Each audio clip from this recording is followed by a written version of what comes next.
everyone, and welcome back. Thanks for joining me today. Today I'll be chatting a bit with my friend and driving partner, Buddy. Most of you are already familiar with the name, so today you'll get the opportunity to put a face to the name. Stay tuned. Buddy, it's really good to have you here with me today. How are you doing today? I'm pretty good. How about you? I am fine, thank you. Today we're in a different kind of setting, and instead of focusing on the road, we can focus a bit on each other. We all know that you love to drive, but besides your driving, today we would like for you to tell us something about yourself. Well, I was born in Evanston, Illinois. That's a town about 20 miles outside of Chicago. But my family left Illinois in 1958, and by way of Tennessee and Georgia, which I went to school in those two states for one part of the year and then the other part in the other town, we came to New York. We finally ended up in New York in 1959. I was in the third grade when I came here, and I had 4 brothers and 2 sisters at that point. My teacher's name was Miss Bear. She was a pretty lady that I'll never forget. And then in the 4th grade, I had a teacher named Mr. Maevsky, who was my favorite teacher of all my teachers throughout all my school years. What was the first school that you attended when you came to New York? I went to a school called PS 92. Is that school still around today? The building that I actually attended was torn down a number of years ago, but they built up a new building and has since even expanded that one. But yes, the school itself, by name PS 92, is still there. I know this is something you have probably never given thought to, but about how many kids attended that school at the time you attended? Yeah, you said it right. That is definitely something I would have to think about. Let me see, it went from kindergarten to 6th grade. There were probably about 3 classes to 4 classes per grade, and probably an average of 30 some odd students per class. I'd have to get out my calculator. There were quite a few kids there. There were quite a few people who went to PS 92. Attending school back in the days, what kind of subjects did you do back then? Well, we had reading, writing, arithmetic, social studies, science, physical education, hygiene. Well, now that I think about it, we had quite a few subjects in even elementary school. Can you remember any of the books you used in school? For example, I remember using a book called 65. Do you remember any of the books you used? No, I don't really remember any of the story books. I do remember that we had math books, we had science books, we had social studies books, we had English books, but the exact book I cannot tell you. Okay, what were some of the foods that you would get at school in the canteen? Mashed potatoes, mixed vegetables, chicken, hot dogs, French fries, milk, juice, fruits. And at home, what kind of foods would your mother prepare for you? I used to love her chili and her fried chicken with her mashed potatoes, her sweet potatoes, collard greens and cornbread, and my mother made a fish. She made a little of everything. And I lived also with my grandmother, who was the second cook in the house, who also cooked very well. Did you have a favorite food then? Well, my favorite part of the chicken was the breast, and I used to love to come home and have fish and fries on Fridays. Generally, I liked all. Okay. What kind of fast food places did you have back then? Well, there was a place we called Burger and Shake that was on Northern Boulevard and 102nd Street in Corona, which all the neighborhood cronies would frequent. And then, of course, there was White Castle. That was in Jackson Heights on 88th Street. They made some delicious burgers and fries and some of the best shakes you ever want to taste. But the thing that was highlighted most was their hamburgers were only 10 cents and the cheeseburgers were 12 cents. Can you imagine that? And they were delicious. So we go down there with $1 or $2 and we come back with a sack of burgers. I mean, everybody just be full to the gills. Is that the same White Castle that I heard of, which was closed recently? The very same. That White Castle has been on Northern Boulevard and 88th Street since 1935, 24 years before I came here. I'm really going to miss that place. It was really great. Was McDonald's around then? No, McDonald's didn't come on the scene, or at least in that area, until 1972. What about Wendy's or Popeyes? Didn't hear anything about them. On numerous occasions while we're on the road doing my videos, we'll pass a Carvel ice cream shop and you'll mention Carvel ice cream. Could you just tell us a bit about the Carvel ice cream shops? Yeah, Carvel ice cream has been around a long time,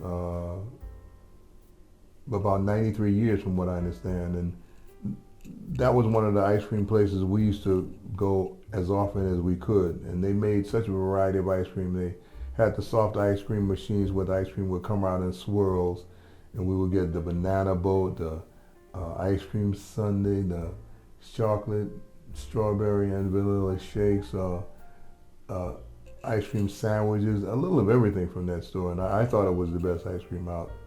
As for myself, I've never had a banana split, and my first banana split that I will be having, it will be from an Carvel ice cream shop. So when I have it, you'll probably hear about it. After elementary school, which school did you attend? I went to junior high school 16. And that is in Queens here, right? That was in Queens, yes. Is there anything you can remember from junior high school which you still remember today? Yeah, that was when I started playing the tenor saxophone, and I loved it. We'd have music 5 times a week, all year long. Can you still play the sax? Well, after I got out of school, I didn't play it anymore. Now I'd be rusty as I don't know what, but playing it for the years that I did, I could still read the saxophone music. Yeah, I played sheet music, not by ear. Why did you choose the sax over other instruments? Well, I got some advice from my older brother who played the trumpet. My oldest brother and my brother under him also played a multitude of instruments. Whatever he could get his hands on, he played.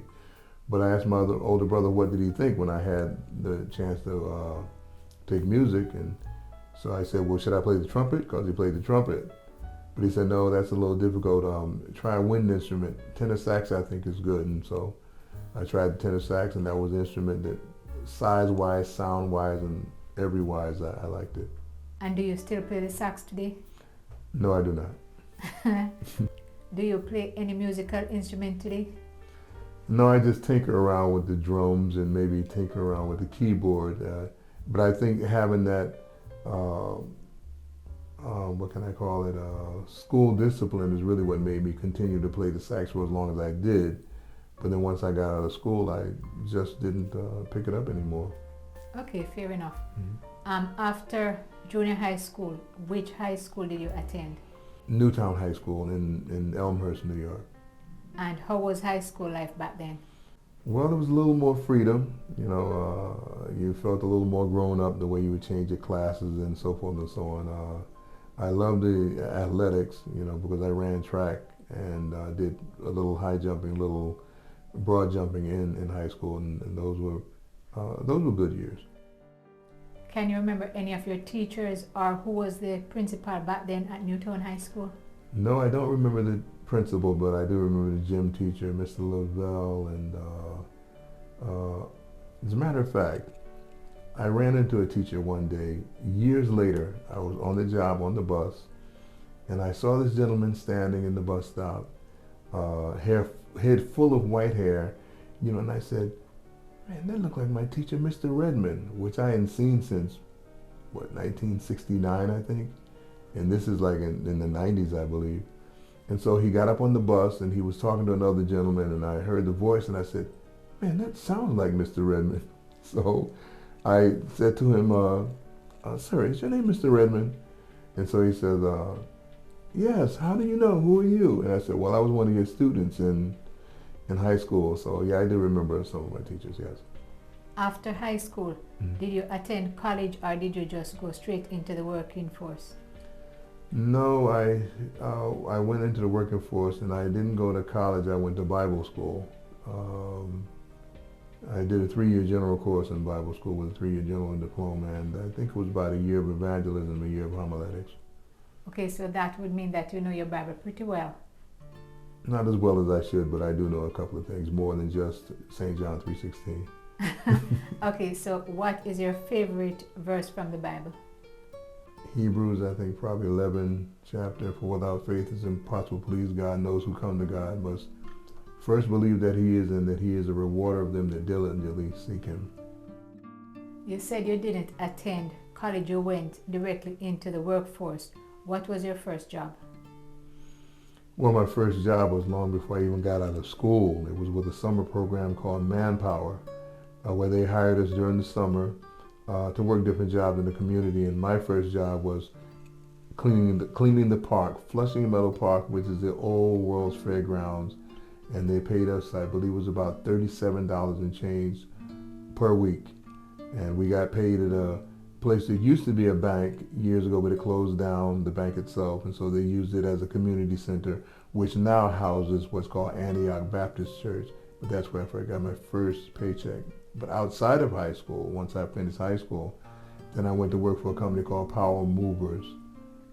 It was a moving company. They paid well, and we were young and strong, so we figured to go out and, use a little bit of brawn and not so much brain. But after we learned that it's better to use the brain than the brawn.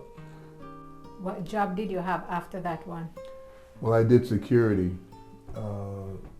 My stepfather worked he was in security, but he did a second job at Mays Department Store in Jamaica in security.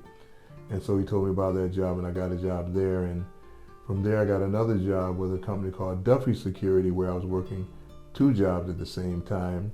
And from Duffy Security, I got a job with Home Security. And from Home Security, I worked in security for Toshiba. Toshiba was a consumer electronic warehouse. Toshiba standing for Tokyo Shibari Electric Company in Japan. And I worked with the warehousemen, even though I was part of security, and they liked the way I worked. And so they hired me on to work at Toshiba, which I stayed there for like about 7 years. I became a foreman and then a warehouse supervisor.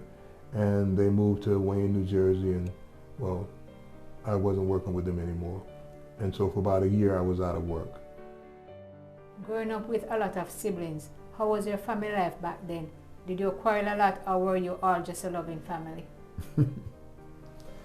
Well, there was 7 of us, and then in 1962, the 8th came along, my youngest brother. I think for the most part, we were a pretty peaceful family. My mother didn't take a whole lot of nonsense, nor my grandmother, and I lived with my stepfather at that point, and he didn't like for us to have trouble either. But nevertheless, we had our squabble, our sibling rivalries. But for the most part, I would say generally we all got along. I loved all my brothers and my sisters. I think for the most part we got along pretty well. What kind of games did you play then? We played community games, hide and seek, manhunt,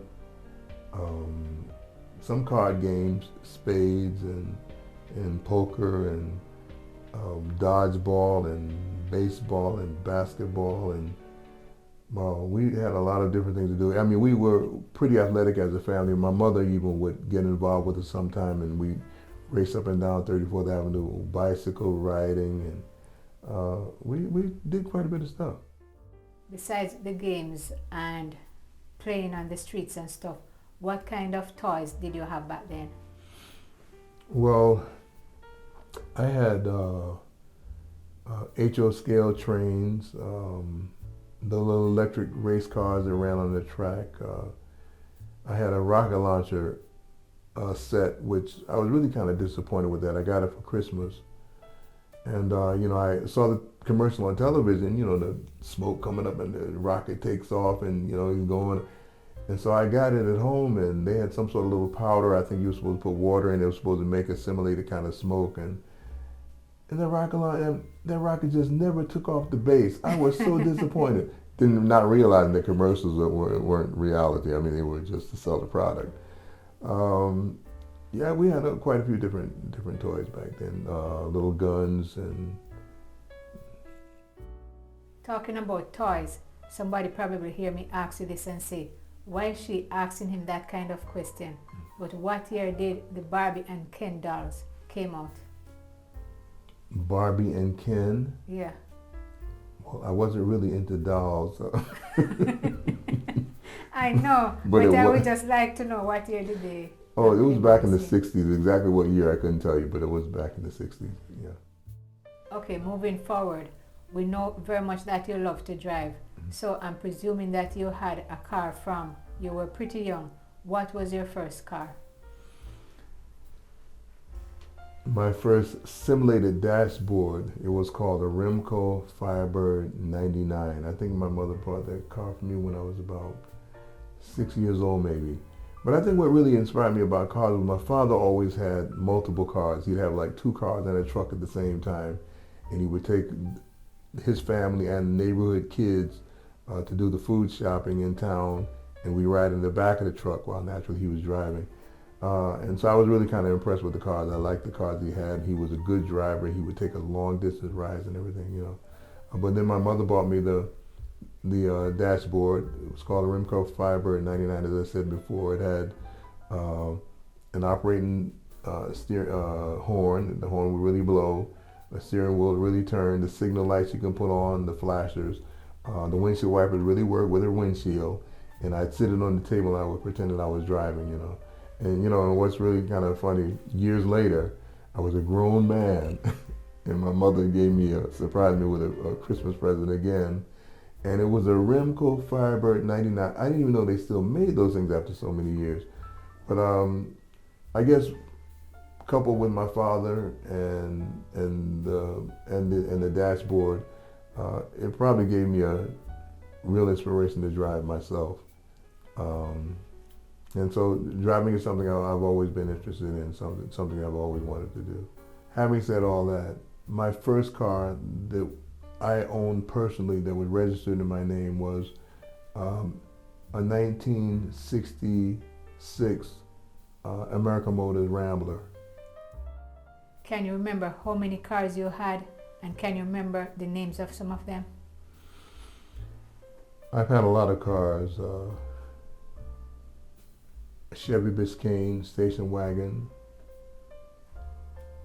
Chevrolet 1970 Chevrolet Nova, 1968 Ford Mustang, a Chevy Lumina, 1991 Toyota Camry, 2001 had 2 of those Toyota Camrys, a 2002 Toyota Camry, 1964 and 5, and 1998 Honda Accord. A 2007 Camry, a 2006 Cadillac STS, and I'm sure there were a few more that I missed, but yeah, I had quite a few cars. Buddy, being around so long, did you get a chance to meet any of the United States president or anybody really important? Well, indirectly, I guess you could say 2 people actually.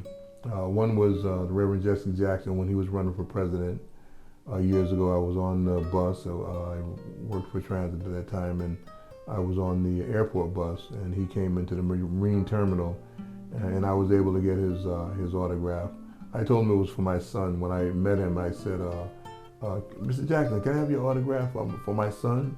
And he says, name? That was all he said, you know. And so I thought to myself, now if I was a young lady, he probably would have been much more cordial than he was with me just now. But nevertheless, he did give me an autograph. And another time, again, I was on the bus to Q33, and I was in Manhattan, and I saw the former governor of New York, Governor Mario Cuomo.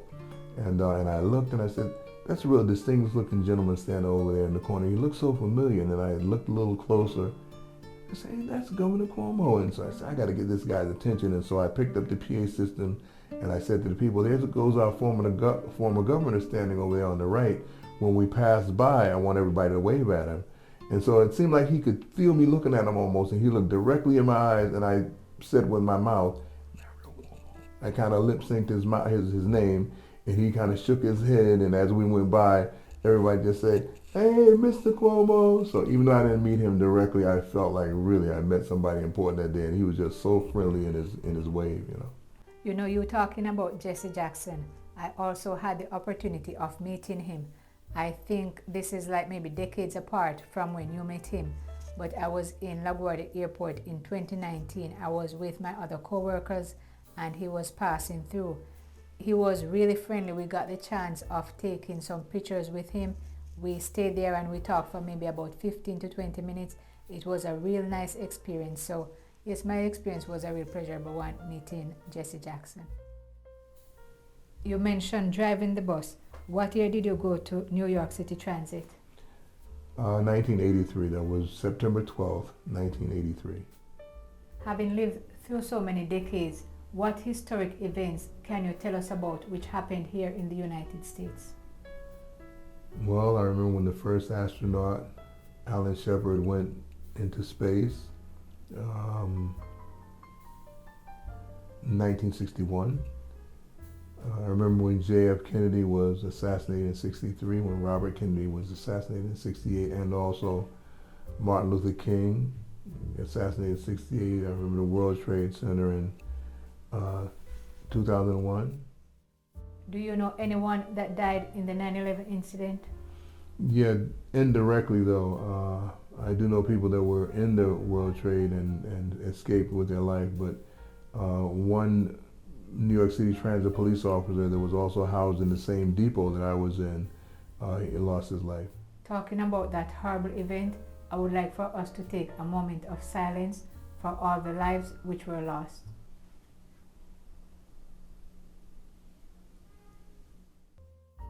One thing I'm surprised you didn't mention when I asked about the historic events here in the United States was the World's Fair, which was held in the Flushing Meadows Corona Park.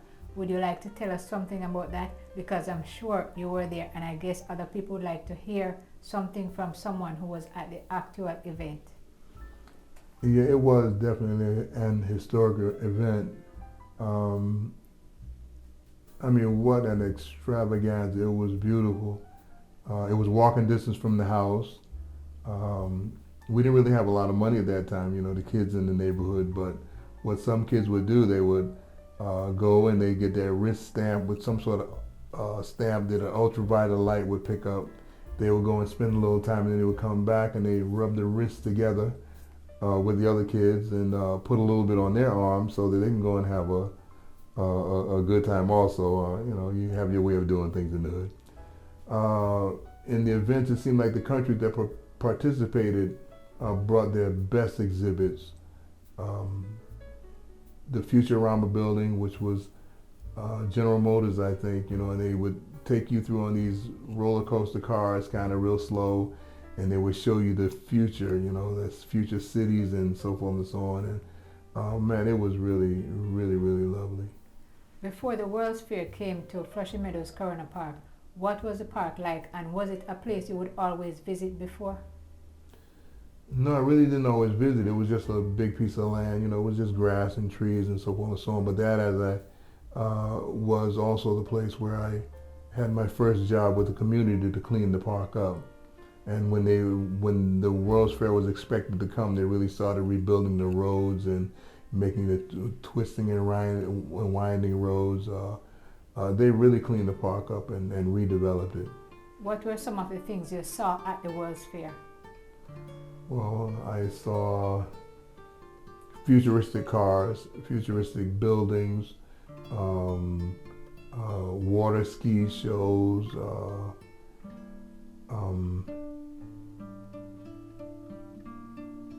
I remember one thing that stood out in my mind when I saw this double tanker, I think it was an oil truck or gas truck, and it had these two squarish instead of a long cylindrical type tanks. It had two kind of square tanks that weren't too long, but I remember the cab of that truck just being so futuristic, man. It just had us in awe, you know, the kind of jaw-dropping kind of exhibits they had. What kind of cars did they have at the World's Fair then? Well, it was a 1963, I believe, or either Ford Mustang. It was the first Ford Mustang that came out. It was a convertible, and I think that time they were only like $3,000, a little more than $3,000 was the cost of them.